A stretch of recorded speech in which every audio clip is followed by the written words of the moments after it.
Hey everyone, it's Good Friday. You know, we're talking today about Jesus' crucifixion.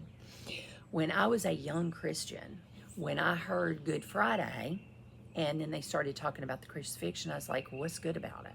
There's nothing good about that. That's horrible what they did to Jesus, my Jesus that I love, that I met, that saved me, that died for me.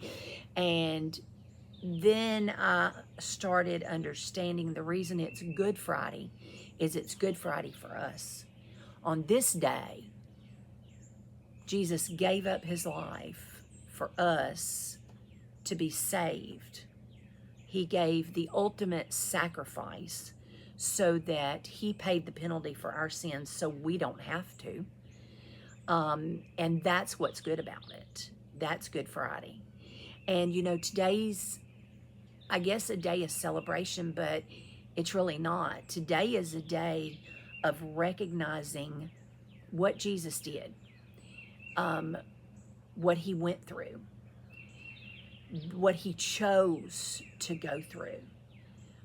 We talked yesterday about the Last Supper and how he explained what was going to happen, and how he told Peter, you would deny me 3 times before the rooster crows, for the next morning you'll deny me 3 times. And I didn't get into where he they took him, and the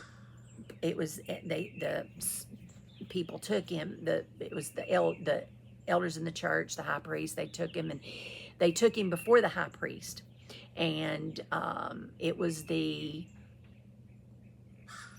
elders, the high priest, the scribes, the church people took him before them and was questioning him about, you're guilty and we're arresting you. And they had witnesses come in, false witnesses that were lying about things. And finally, a few witnesses said, yeah, we heard him say, that he would tear down the temple and build it in 3 days. And they said blasphemy, blasphemy.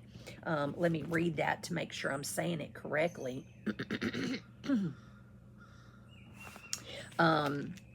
Says that they went before the high priest. Okay, we're going to be in Matthew, the end of 26 is where I'm reading now. The chief priests, the elders, and all the council sought false testimony against Jesus to put him to death, but found none. Even though many false witnesses came forward, they found none. But at last 2 false witnesses came forward and said, this fellow said, I'm able to destroy the temple of God and to build it